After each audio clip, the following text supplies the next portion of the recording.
Happy to be here. What's going on, Alabama fans? I'm Manny Wilson. Thank you for tuning in to Primetime Alabama, Alabama Primetime. You know, where we talk about Roll Tide and what they got going on. Usually I'm here with Brady. He does join me, but he texts me and let me know he's going to be running a little behind. He's calling a baseball game right now, which is, super cool for him. But we're going to hold it down. We're going to hold it down until he comes back. And actually, one of the things we're going to start off with here, we're going to give a lot of love to, kickers. We don't really give a lot of love to kickers, but we have a new kicker at Bama, and he should be, hopefully, hopefully he's pretty good, as I like to think. But we got our guy, Connor Talty, and then DeBoer, he had some high praise for him. So what I'm going to do first, I'll let you hear DeBoer's comments. And then I'll share my opinion on what I think of the young sophomore kicker that's stepping into big shoes to fill because we previously had a senior who was drafted by the Minnesota Vikings. So excited about that. Here's the DeBoer clip. And, you can be the judge for yourself of, if the guy's good, just listen to DeBoer. He'll tell you all you need to know. Last fall you could kind of see him continue to gain confidence. I think it was great that he got out there. Whether it was just to kick off, that was an important role, and he did a really good job. I thought most of the time. Got better as the season went along, and I think that's just carried over into being more consistent than what I remember him seeing for sure last spring, but also more consistent from last fall. So he's doing a good job of getting the ball up quick on the field goals. And I think just really in control. I really haven't seen him have like a bad kick. You're not going to be 100%, but it's not like there's just ones where'd that come from? So he's doing a really good job there.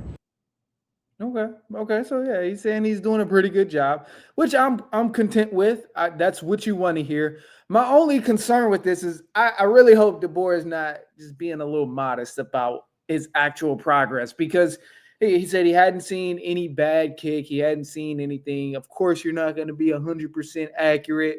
It is his words, not mine. This is what he's saying. And, that's cool. But the reason I even wanted to shine light on the kicker is because obviously he's going to be stepping to big shoes to fill. Connor Salty from St. Rita High School. Shout out to my Chicago guys out here. St. Rita, you know what it is. But I call games for St. Rita. This is why I kind of got a special place for Connor Talty. So this is super cool for him, but big shoes to fill. Has hit 51 yards multiple times in his career, so it shouldn't really be a problem. But the thing is, everybody loves the kicker until we don't love them. All kickers are so good, and all kickers are the best kickers that there is until you miss a game-winning field goal, or until you can't hit a 40-yard bomb to win the game or to send it to overtime. So, this is, it's something that you got to be somewhat concerned about. Redshirt sophomore, he doesn't have much experience. Again, I've seen him kick before. I thought he was decent. I thought he was pretty good. He's got a strong leg on him. Obviously, he's stepping into the role at Bama, so I doubt they would bring in someone who's not a decent kicker. But it's just it's scary because all the things that teams do to try and worry the kicker and make the kicker scared of new elements and different factors like the weather and stuff. All of that stuff comes into play. You go play in some snow, you go play a Michigan team, and Michigan's not on the schedule or anything, but you go play a Michigan team. It's cold, it's snowy. You got to know how to kick in that type of stuff. And me having faith in Talty, Connor Talty, in thinking that, okay, maybe he can knock it down, maybe he won't be able to knock it down. It's not as sure as a thing as he once was with Graham Nicholson. And Graham Nicholson, he did his thing. He balled out. He had a lot of great kicks throughout his career. His last year at Bama, he was 80% with his field goals. Man, he had multiple 40-yard bombs. The year before that, in 2023, was really an incredible year for Nicholson. And he was 9 of 10 for 40 yards kicking, which is amazing. So that gives a lot of confidence moving forward when your kicker is easily smacking kicks from 40 yards, 30 yards, 10 for 10, 20 yards, 8 for 8. Yeah, anything within the 20-yard line, easy, did not miss. He missed one field goal in 2023. So this is why I say there's shoes to fill here. And it's something you have to consider because, I mean, yeah, you get spoiled. You get a little spoiled when you got the good kicker, when you already got a good kicker. I put it that way. So, yeah, who knows, man? I'm hoping the best for the young guy, and maybe he does step into the role and he's killing it. Maybe he's rusty, and we got to find somebody else in the transfer portal or something. But I know one thing is I hope DeBoer is not just sugarcoating the fact that he's a young guy and he's pretty accurate. He misses some time. I hope he's just not sugarcoating it to make it sound good in media. And I get a little worried about that, man. I always say a lot of football coaches could be really good politicians because they go back and forth. They don't answer the questions that you need to know. They're not really giving you everything you need to know in terms of what I just asked you to answer. All right. So that's that. Start off with the kicker love. Of course, love to see it, man. You gotta praise the kickers because you can't just be mad at the kickers when they're not doing good. You got to give them some praise too, in both ways. So I got high hopes for them. However, so we got some receivers, as you know. Alabama been doing their thing with wide receivers, picking up multiple people, and we had a quote here. I'll go ahead and put it up here. Another quote of something from our wide receiver. Of course, it doesn't want to show at just a moment, but it should pop up in just a second. Hopefully I get it up this time. All right, we got it. All right, so Kendrick Law, wide receiver here, Bama, he was talking about his training experience compared to other places. So here's what he said. We do a lot more speed training, not a lot of heavy lifting where I won't pull hamstrings, won't have a lot of ankle problems, won't have a lot of knee problems. And this is the difference of being at Kentucky compared to Bama heading into the senior season. And the reason I wanted to highlight this, obviously coming from Kentucky and going to Bama, huge jump. But one of the differences is I think a valid offense, any offense in college football is going to thrive if they have their speedsters. Obviously, Ryan Williams, we know what to expect from him. But one of the things that really stood out from him was the incredible speed that he had after he caught the ball. When he catches the ball, he could take off, take it 40 yards, take it to the end zone, and put 6 on the board. So you love to have weapons like that. And it makes sense hearing that the training is focused more on speed. But this is something that I want to hear and that I'm happy to hear is that, we're focused on speed training. Forget the heavy lifting. If you're not 6'6", 240, okay, we don't need you to be a DK Metcalf. We don't need everybody on the wide receivers to be like Julio Jones. We don't need that. We need the fast guys that's going to create yards after catches and take it to the end zone after the catch. Because once we get it there, once we throw you a bullet, you got it. It's on you. It's on you at that point to go as far as you can with this. So I'm loving this here of how we're already starting off the season with training and stuff. And mind you, Bama just had I think it was their 4th spring practice. I actually have some footage and stuff I'll pull up in just a moment to show you some of the throws from the quarterback options that we've seen, but I'm not going to touch too much on it. And actually, Kendrick Law was in there, but I started to pull up the Kendrick Law footage of the actual training in the spring practice, but the only reason I didn't was just because it was a lot of it was a lot of warm-up stuff. It's still very, very new. It wasn't anything that was crazy intense, at least in the footage that was released out to the public and the footage that I seen. It was also 7 minutes long. Right? I'm like, we're not doing that. I'm not about to just throw out a 20-minute video of of watching guys half-ass it all the way, through the practice or whatever. I'm not doing that. No, I'm good. So yeah, this is why I'm like, all right, I'm just going here in this direction. And then also too, Kendrick Law, just pulling up some of his information and some of his stuff that he's done in his previous years when he was with Kentucky. I mean, you could say he's on pace to have a breakout season. Now, last year he was a freshman, so now he's coming in as a sophomore. Obviously, he wants to have another slamming type of season. But potential-wise, he can grow. And I think that's an element that we have to give some sort of value. I don't like to, typically thrive off potential of, oh, this guy has the potential to do this and he has to do it. I want to see it, obviously. But a guy who's hungry and knowing he didn't have many receptions and the glorious stats when he was in Kentucky, it tells me he was hungry. Tells me he's hungry, and he didn't do much in Kentucky, which is probably why he transferred.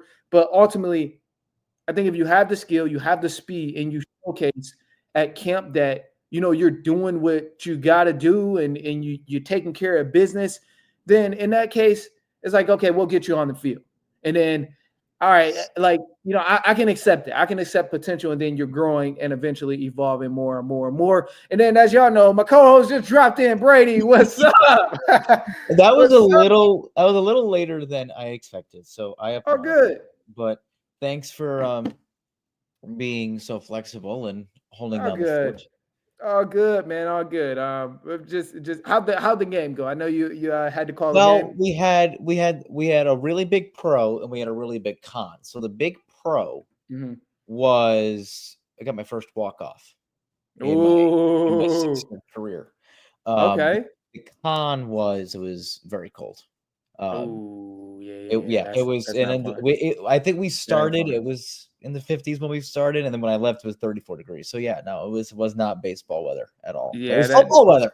Yeah. I did say that to my AD because my AD was there. I was like, "This is football weather." As a football, yeah, that don't sound fun, bro. I much rather be here.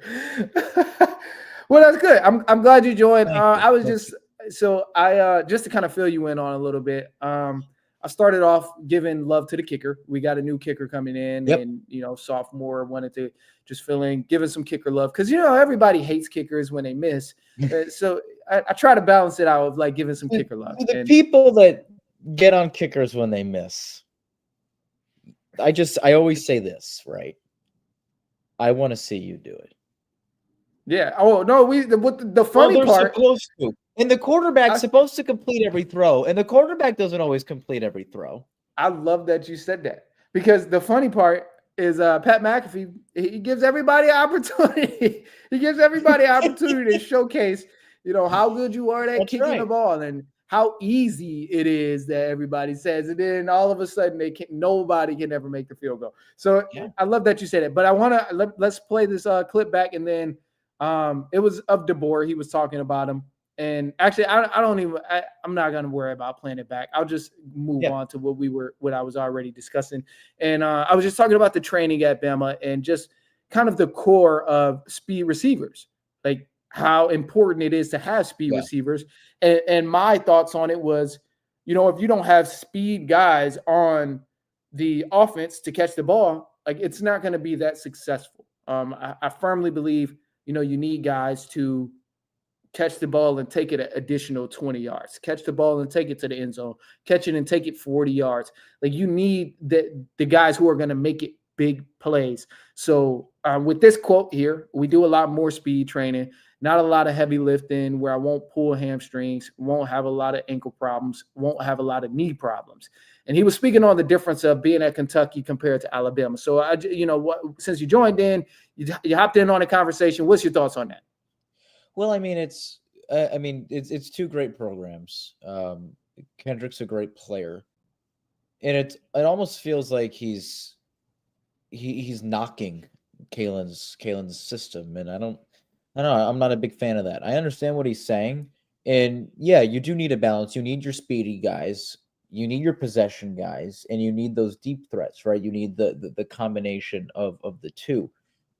But maybe this is more of just revealing that Alabama wasn't the right fit because you are doing the right thing and you are thinking about your body and your future. Right? I'll never fault somebody for taking care of their body, but it at the same time while you're doing that, like are you soft because you don't want to lift? This thing is just as important for a wide receiver as it is a lineman. Yeah. So this is that is a good comment because as great of points Kendrick makes is we do more speed training, and I like the speed training. it also points to, well, I don't, it almost makes it look like I shouldn't have to lift weights, and that's not true. You need to do both. And Yeah, I I understand that. like Kentucky. I know someone that plays in Kentucky. I really like Mark and what he's done down there. But think about where Alabama football is and where Kentucky football is at the same time. One's playing on That's true. ABC, one's in the noon window on the SEC network. So, you have to consider that, well, you know what, maybe it isn't Kentucky's training is better than Alabama's. Maybe it's you committed to a school, and this happens, and you can't Yeah, fault this is anybody true. for this. Is you commit to a school thinking it's going to be great, and it doesn't always, and it just didn't work out. That's okay. There's nothing wrong with it. So that's the vibe Yeah, I'm getting, is that just Kentucky fits Kendrick Law better, and there's yeah. nothing wrong with that. There isn't nothing. No, I'm not wrong. I understand where you're coming from in that. And I was kind of on the opposing side. I'm like, focus on the speed training, focus on the speed training.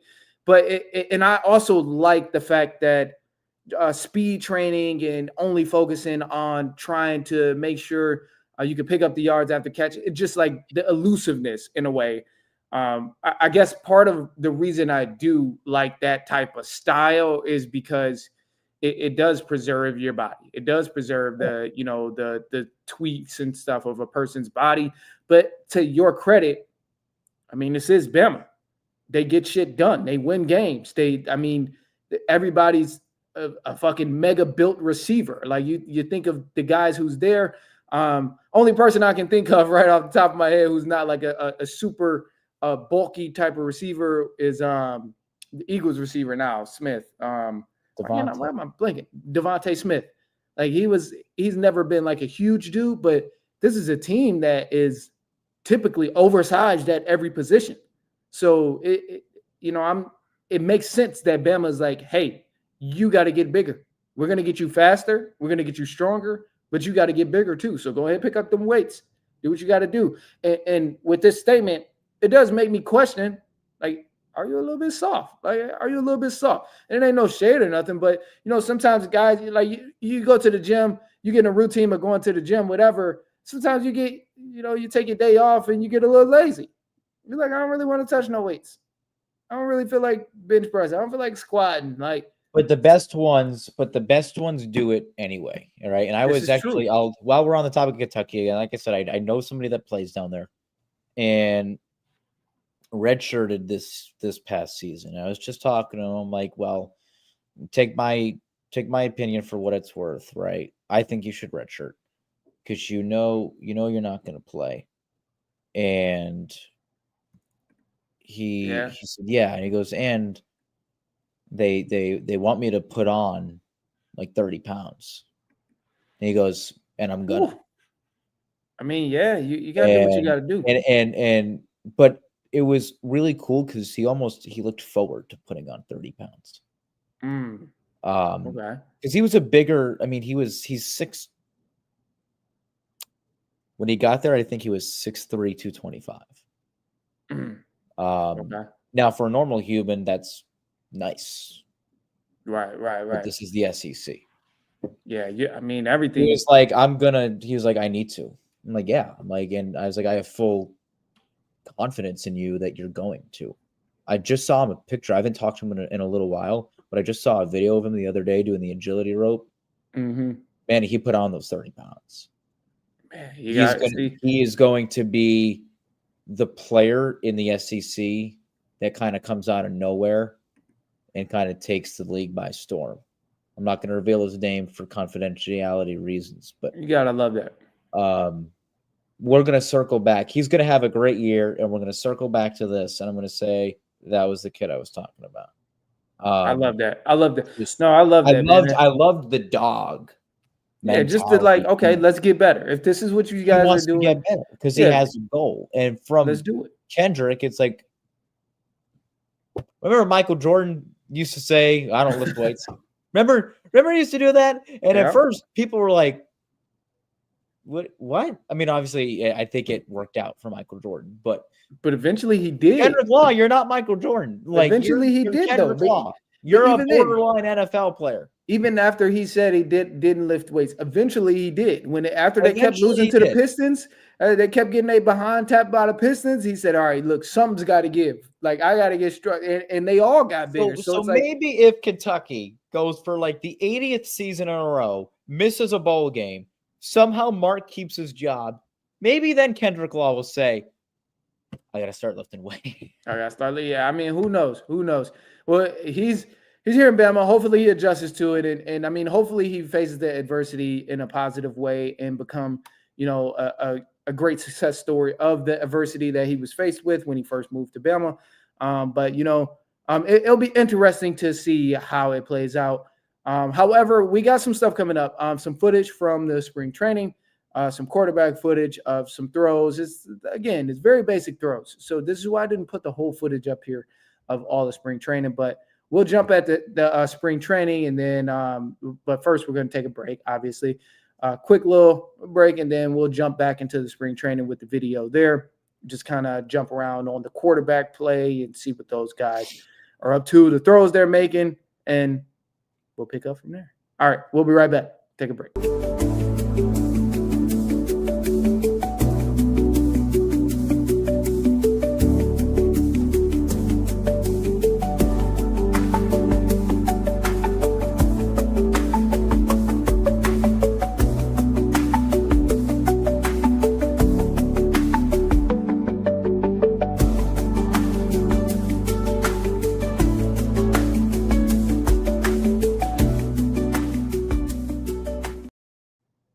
All right, and we are back. So let's go ahead and pull up this footage. Now, Brady, I wasn't super excited about this footage. I'll be honest, man. I'd seen it and I was like, I really debated not even showing it. That's just because it didn't look like anybody was going hard. It looked like all the footage was captured during a warm-up period. Everybody just got done putting their jerseys on, a practice jersey. So I'm gonna just leave it at that. But I was like, all right, let's, if anything, just put this one part up here and then we'll go from there. So here's the footage. I'm gonna pull it up and then we'll just evaluate it from there. Let's do it. No sound, by the way. So this is, we just got to watch in silence. By the way, that is the truest thing I will read today. This is very true.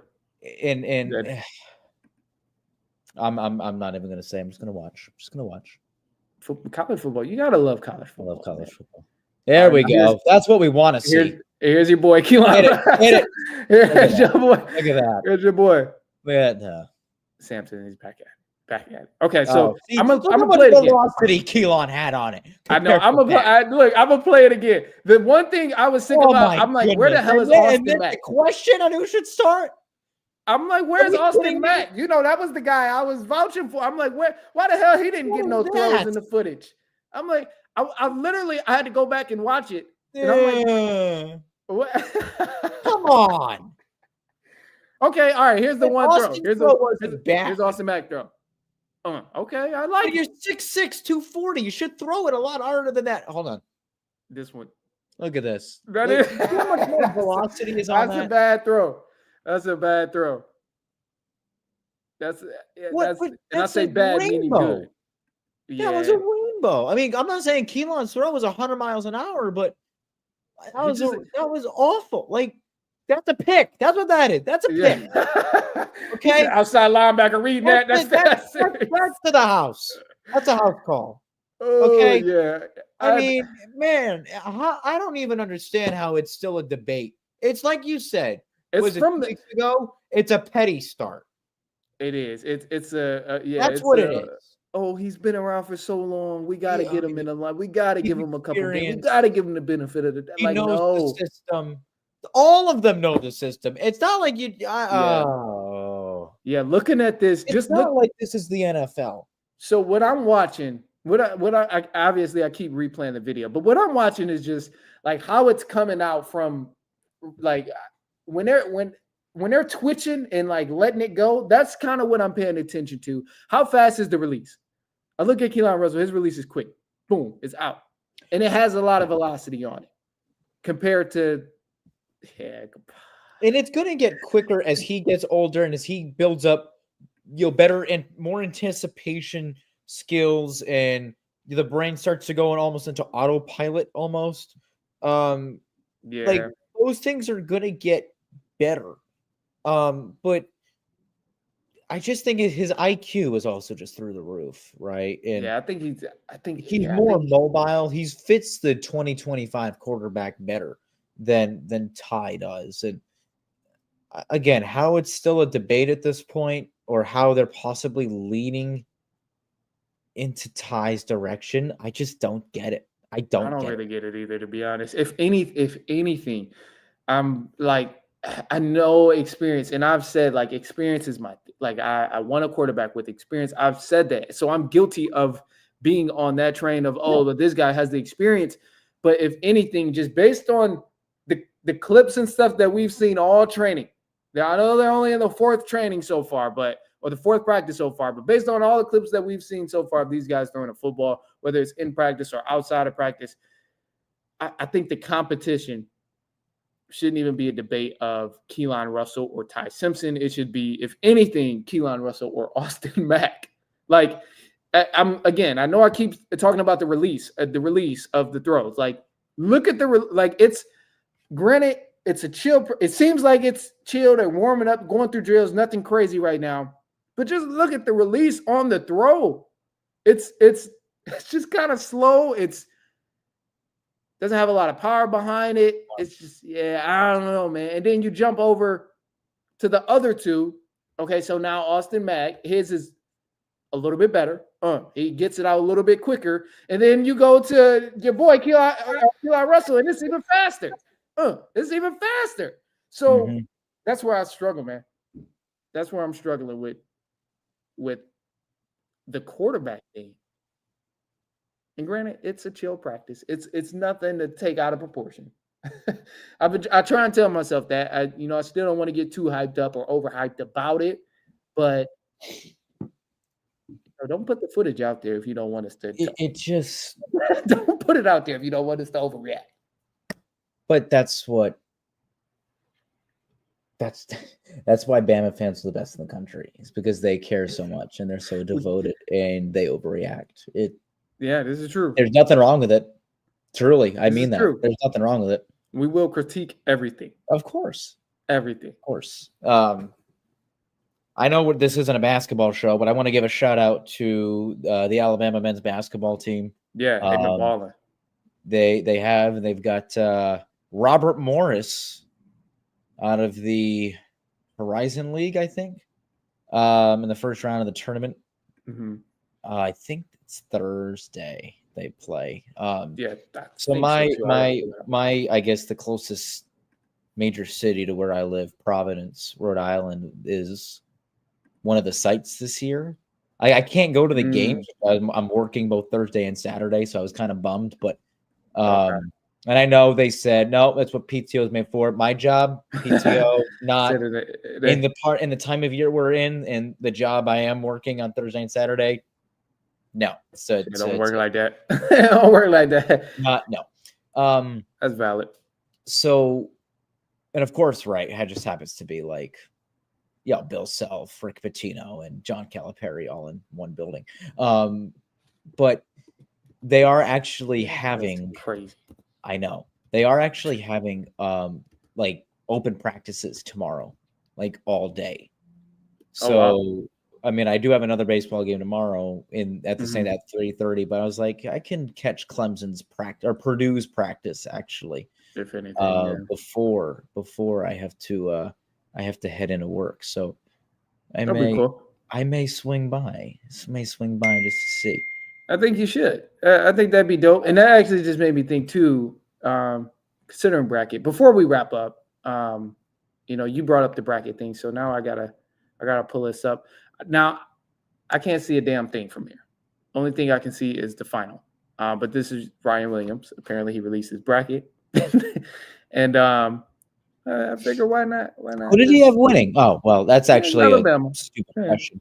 Yeah, but, he's not gonna go against. Who is his Final Four? I'm trying to say, great, and all Big East Final Four on the left side. Okay, and then UConn. Alabama and Houston. All right. I need to find it on here, and I know anybody who's tuned in right now is probably extremely hard to see. So I'm sorry about that. I can't really Yeah, I can't get it that's all good. much clear. But yeah, I'm like curious of who we had like Arizona losing to, and like Michigan I State, and actually I have it's a lot I'll of pull up good teams I'll there. pull up mine while we're chatting about it. I will say I had St. John's and Houston in the national championship. I had St. John's winning. So St. John's is my pick to win the whole thing. Okay, Um, who's your final four though? I think my final four is St. John's, Houston, Mm. Michigan State, Ooh, okay. and Oregon. And I know Oregon's Okay. the one that's Ain't like, bad. really? I'm like, well, you got to think about it this way, right? I haven't watched a lot of Oregon this season, but I like the teams that get hot at the right time. Oregon got hot Yeah. at the right time. I think they won 4 or 5 in a row heading into the Big Ten tournament, and I think they dropped in the quarterfinals. Dana Altman is great in March. That's just the experience part of it, even when he was at Creighton, now at Oregon. Mhm. And there's always that one team that maybe you don't expect to get to the Final Four. I mean, I look at San Diego State 2 years ago. They were a 5 seed. They made the final. They made the national championship game, right? We had that four. Yeah, We had a which 4 was UConn's crazy. first time. There's Right. always that one team that they just get hot, Yeah. right? Tim's going Clemson. That's not a bad pick. I'm not at that Clemson's either, weird. actually. Clemson's weird because they're playing in Providence. They're playing McNeese State. They're either going to lose in the first round or they're going to make the Final Four. Like, it's weird. Like, there's no and no in between. Brad Burnell, well, we thought Brad Burnell to Indiana rumors. Darian DeVries was just hired by Indiana University. He's leaving West Virginia to go there. Clemson's weird. I have them. Yeah. I don't know. Hold on. I'll tell you. I'll tell you where I have them. I still got to make mine. Which is, I think I'm gonna go. Let me either go. Part of me wants to go either Arizona or Alabama. All right, Clemson I have in the Sweet 16 losing to Houston. So that's, I think, okay, fair. I'd say the other out there pick is VCU in the Elite Eight. VCU is a team that you don't want to mess with. Again, they just won the A10. They're always really well. Solid too. They're always solid. So there's just UC San Diego in the Sweet 16. Like, it's the best defensive team. One of the best. It's the best defensive mid-major in the country. They're great. They have 8 seniors. Yes, yeah, I think they have like 7 or 8 seniors. Row that in the Final Four. That's smart. That's dangerous. March experience matters. That's dangerous. But for sure, this is a wide open. It's a wide open tournament. You got to make yours. I know there's a game going on right now. One of the first 4 games are going on right now. Yep, that first one is on. St. Francis is up by 5 at the half to Alabama State. But like March Madness in my family, it is a it's an event, right? Like it becomes March Madness is my personality. When the time comes, it is. I make it my entire personality. So you said that this is an episode in its own. I do have. I mean, Alabama obviously going far, but I don't know. Said their trip. They're not making it as far as Ryan Williams got. Especially Nelson's status. Kind of like that. Yeah, up in the air. Yeah, what's going on with that's true too. Mark Sears can only do so much. So yeah, I don't know, but I like that. I like Ryan's riskiness. Yeah, he decided to go all out. And, I ain't mad at him. You gotta stick with Bama, of course. Yeah. Well, for deciding. So, I ain't mad at that. And yeah, we hope to add a call-in, section at some point. I think as we move to the season. Yeah, as we move closer to the season, that's when we'll most likely add that. And then, I got a lot to say about the college football format, but I'm gonna just have to save it for next episode. I think that would do us all a little justice. Um, I'll just have to save it for next episode because the same way how you're like college, the bracket is a whole episode in its own. That's me with the college format. That's me with that. But anyway, man. So I think that's about all we got. Brady, I mean, yeah, go ahead, drop the socials. Yeah, Per I mean, usual, I'll drop mine as well. I know Jack, the one day Jackson's not here. Yeah, I know, right? The I thought about that. and I think closer we get to a day in the morning, you have these developments that come out. I mean, we're following all the same, Twitter pages and whatnot that you guys are. So Mm-hmm. be alert. We'll be back next Tuesday, 7 Eastern. The Run podcast will come out sometime before then. Yeah, we actually got an episode dropping tonight. Good. Yeah, guess what I was doing before this? It was recording. So, that episode it's just about done being edited. But I mean, check it out if you guys listen. Check out The Run with Manny Wilson on Spotify, iPodcast, wherever you get your podcasts. You can also check it out on social medias as well at The Run Podcast. You'll see all the content up there, all the clips and stuff. And yeah, man, TikTok as well. Roll Tide until this week 16. Then go St. John's. Well, hey Tim, man, I appreciate you. Tim, you've been very active tonight, and he said he's coming back. So look, hey, come back. College sports are the best sports. They really are, man. You see a different side of the intensity and all of that. So you do. Yeah, I love it, man. It's amazing. But yeah, come back next week. We will be here. Yeah, next Tuesday. For the whole time this time. Brady will be ahead. He'll be here for the whole time. And at some point, Brady, I would give you a heads up now. At some point, I gotta get my wisdom tooth removed. And I don't think will affect the show. But like today, as I've been talking, killing me. killing me. Yeah, get that. That's a side note. Get that taken care of, the better. Yeah, but we had a whole segment of putting your body first. Right. We're gonna take our own advice. I know, right? Yeah, I gotta be the main one. I'm like, injury prevention, and here I am. All right. Anyway, that's all we have for you guys. So, man, we'll be back Tuesday of next week. 7 p.m. Eastern Standard Time, 6 p.m. Central Standard Time. And we will see y'all later.